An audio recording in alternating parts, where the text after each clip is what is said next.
Bismillahirrahmanirrahim. Assalamualaikum warahmatullahi wabarakatuh.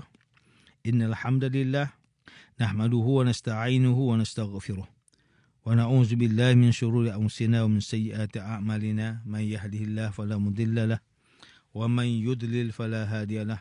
Asyhadu an la ilaha illallah wahdahu la syarika lahu wa asyhadu anna Muhammadan 'abduhu wa rasuluh. Allahumma shalli wa sallim ala sayyidina Muhammad wa ala alihi wa ashabihi wat tabi'in wa man tabi'ahum bi ihsanin ila yaumiddin. A'udzu billahi minasyaitonir rajim. Ya ayyuhalladzina amanu taqullaha haqqa tuqatih wa la tamutunna illa wa antum muslimun. Amma ba'd. Yang berusaha Tuan Haji Ahmad Nazli Muhammad Yusof selaku penerbit rancangan tafsir Al-Quran dan seterusnya sidang pendengar yang dirahmati Allah. Alhamdulillah, pertamanya marilah kita bersama-sama merafakkan setinggi kesyukuran kehadrat Allah di atas segala nikmat, kurniaan dan rezekinya yang tidak ternilai. Selawat dan salam ke atas junjungan besar Nabi Muhammad sallallahu alaihi wasallam, ahli keluarga baginda dan para sahabatnya yang tercinta. Tuan-tuan, puan-puan, para pendengar yang dimuliakan oleh Allah Subhanahu Wa Taala, bersama saya Profesor Dr. Muhammad Najib bin Abdul Kadir, Pusat Kajian Al-Quran dan As-Sunnah, Fakulti Pengajian Islam, Universiti Kebangsaan Malaysia. Pada hari ini, kita akan menyambung kembali rancangan tafsir Al-Quran bagi siri ke-128. InsyaAllah, pada kali ini kita akan membincangkan mengenai pentafsiran ayat ke-83 surah At-Taubah. A'udzu billahi minasyaitonir rajim. Fa in raja'aka Allahu ila ta'ifatin minhum fasta'zanuka lil khuruj fakullan takhruju ma'iya abadan wa lan tuqatilu ma'iya aduwwa. Innakum raditum bil qu'udi awwala marratin faq'udu ma'al khalifin. Maka jika Allah mengembalikan engkau kepada segolongan dari mereka, orang yang munafik itu di Madinah, kemudian mereka meminta izin kepadamu untuk keluar turut berperang, maka katakanlah, kamu tidak sekali-kali akan keluar bersama-samaku selama-lamanya. Dan kamu tidak sekali-kali akan memerangi musuh bersama-samaku. Sesungguhnya kamu telah bersetuju tinggal pada kali yang pertama, oleh itu duduklah kamu bersama-sama orang yang tinggal. Sidang pendengar yang dirahmati Allah, Profesor Dr. Muhammad Quraish Shihab melalui kitabnya Tafsir Al-Misbah mentafsirkan ayat ke-83 surah At-Taubah ini dengan menyatakan bahawa jika Rasulullah SAW kembali dari perang Tabuk atau dari mana jua kepada orang munafik yang tidak ikut berperang, kemudian mereka meminta izin untuk ikut keluar berperang dalam peperangan yang lain, maka katakanlah kepada mereka sebagai penghinaan dan bukti Islam tidak memerlukan orang seperti mereka, dengan kata-kata, kamu tidak sekali-kali akan keluar bersama-samaku selama-lamanya, dan kamu tidak sekali-kali akan memerangi musuh bersama-samaku. Kerana mereka sendiri adalah musuh dalam selimut dan hanya akan melemahkan pihak muslimin. Mereka telah memilih untuk tidak pergi berperang pada kali pertama, iaitu perang Tabuk. Maka untuk peperangan lain juga, mereka perlu tinggal tanpa ikut berperang. Lafaz raja'akallahu ila ta'ifah dapat difahami dengan kembalinya Rasulullah SAW hanya menuju kepada orang munafik saja. Sedangkan mungkin sahaja baginda ketika kembali daripada perang Tabuk itu tidak akan pergi kepada mereka dan pergi kepada kota Madinah, tempat yang ada muslimin sejati, kaum munafikin serta orang Yahudi dan Nasrani. Namun penyebutan munafik menjadi khusus dalam ayat ini kerana konteks ayat ini dan ayat akan datang berkisar tentang orang munafik. Ibn Ashur rahimahullah memahami kata kembali yang dimasukkan bukan hanya bermaksud kembali daripada peperangan Tabuk, tetapi bermaksud bertemu dengan orang munafik ini di mana-mana dan bila-bila masa. Profesor Dr. Muhammad Quraish Shihab mentafsirkan lafaz lan takhruju ma'iya abada bahawa ia dikemukakan dalam konteks berita yang membawa maksud larangan. Di samping ia bertujuan menguatkan larangan, ia juga menjadi mukjizat pemberitaan ghaib bahawa mereka sama sekali tidak akan ikut bersama Nabi sallallahu alaihi wasallam.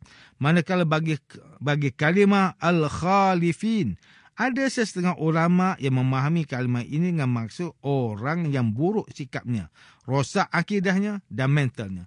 Kerana kalimah ini diambil daripada asal kalimah khalafa yang bermaksud rosak.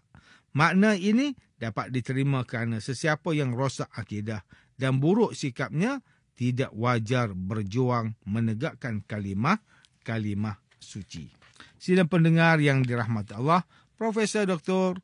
Haji Abdul Malik bin Abdul Karim Amrullah atau lebih dikenali sebagai Hamka, melalui kitabnya Tafsir Al-Azhar mentafsirkan ayat ke-83 surah At-Taubah ini dengan menyatakan bahawa jika Rasulullah SAW telah selamat pulang daripada peperangan Tabuk, lalu baginda bertemu dengan orang yang meminta izin tidak ikut berperang, namun mereka meminta izin pula untuk ikut berperang dalam peperangan lain, maka baginda perlu katakan kepada mereka, kamu tidak sekali-kali akan keluar bersama-samaku selama-lamanya. Mereka tidak boleh mengikuti Rasulullah SAW kerana mereka lebih suka untuk tinggal, duduk, tidak ikut berperang pada awalnya dalam perang Tabuk. Di mana ketika itu ada saat genting baginda memerlukan tenaga daripada mereka dan baginda telah mengajak mereka bersungguh-sungguh namun mereka enggan. Mereka mengemukakan pelbagai alasan supaya mereka tidak ikut berperang. Demikian menunjukkan mereka bukan orang yang setia dan hanya mahukan kesenangan tanpa menelan kepahitan. Sedangkan dalam menegakkan agama itu, perlu menahan sakit, perlu menahan susah dan senang, manis dan pahit. Profesor Dr. Tengku Muhammad Hasbi As-Siddiqi menulis kitabnya Tafsir An-Nur mentafsirkan ayat ke-70 surah At-Taubah ini dengan menyatakan bahawa jika baginda sallallahu alaihi wasallam kembali daripada perang Tabuk dalam keadaan baik, kemudian orang munafik meminta izin kepada baginda untuk ikut pergi berperang bersama dalam peperangan lain, maka baginda perlu mengatakan, janganlah kamu pergi bersamaku, sama ada pergi untuk berperang atau mempertahankan kota. Orang munafik suka tinggal di rumah mereka. Ketika mereka diajak pergi berperang bersama Nabi SAW, mereka tidak pergi sedangkan mereka tidak ada sebarang keuzuran. Mereka telah melanggar sumpah-sumpah, bahkan mereka menghalang orang lain pula untuk turut serta. Kerana itulah mereka perlu tinggal di rumah dengan para perempuan dan anak-anak yang memang tidak dapat ikut serta pergi berperang atau bersama teman-teman semunafik mereka. Tuan-tuan dan puan-puan yang dimuliakan, Dr. Zainal Arifin Zakaria melalui kitabnya Tafsir Inspirasi memberikan tema bagi ayat ke-83 surah At-Taubah ini dengan munafik tidak layak berada di medan juang. Tafsiran ringkas yang diberikan adalah kemunafikan adalah gunting dalam lipatan yang sangat berbahaya dalam hidup bermasyarakat. Dirinya menderita dan manusia juga sengsara kecuali mukmin yang mendapat perlindungan dan pertolongan daripada Allah Subhanahu wa taala. Sidang pendengar yang dimuliakan, demikianlah tafsir bagi ayat ke-83 surah At-Taubah menurut pentafsiran oleh para ulama. Ayat yang ke-83 surah At-Taubah ini menjelaskan bahawa orang munafik tidak dibenarkan untuk ikut dalam mana-mana peperangan walaupun mereka bersungguh memintanya daripada Rasulullah SAW. Hal ini kerana mereka telah memilih untuk berdiam dan tidak ikut berjuang dari mula dengan memberikan pelbagai alasan. Maka untuk peperangan seterusnya, mereka sudah tiada peluang lagi kerana mereka telah menunjukkan ketidaksetiaan mereka dan jika mereka ada dalam perjuangan sekalipun, mereka hanya akan melemahkan Islam. Ayat ke-83 surah At-Taubah ini menegaskan bahawa Islam tidak memerlukan golongan munafik di dalam perjuangan menegakkan kalimah Allah. Perjuangan yang suci ini hanya boleh diikuti oleh orang yang benar-benar ikhlas menegakkan Islam di atas muka bumi, bahkan bukan untuk orang yang bermuka-muka memberi pelbagai alasan, bahkan merosakkan Islam dari dalam secara sembunyi. Orang munafik yang ada di dalam perjuangan Islam hanya akan melemahkan Islam sahaja, bukan membangkitkan dan meninggikan Islam. Jika kita melihat situasi masyarakat pada hari ini, ramai pihak yang berusaha memperjuangkan Islam. Banyak kumpulan dan jemaah yang menyeru kepada Islam dari sudut kebajikan, pendidikan, politik, ekonomi dan lain-lain. Seruan untuk memperjuangkan dan meninggikan Islam itu telah banyak dan berkembang.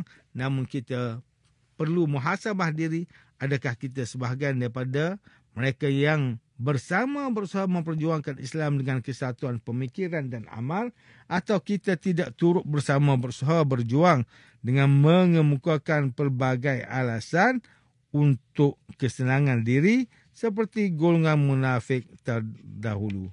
Na'udzubillah. Moga kita tergolong dalam kalangan orang yang berusaha memperjuangkan dan memertabatkan agama Islam sehingga akhir hayat. Sidang pendengar yang dirahmati Allah, antara pengajaran yang boleh kita ambil daripada tafsir ayat ke-83 surah At-Taubah ini, pertama, umat Islam perlu ikhlas dalam memperjuangkan Islam tanpa sifat kemunafikan, seperti mengemukakan pelbagai alasan apabila seruan perjuangan dibunyikan, bermalas-malasan dalam peperangan, bermuka-muka terhadap pihak Islam serta pihak lawan dan lain sebagainya. Yang kedua, setiap Muslim perlulah mempunyai semangat dan hamasah yang tinggi untuk menegakkan kalimah Allah di atas muka bumi ini. Sidang pendengar yang dirahmati Allah, sekian saja rancangan tafsir pada hari ini. Semoga kita semua mendapat manfaat daripada perbincangan ilmu ini. InsyaAllah, mudah-mudahan kita akan bertemu lagi pada siri rancangan tafsir Al-Quran yang akan datang. Wabillahi taufiq wal hidayah. Wassalamualaikum warahmatullahi wabarakatuh.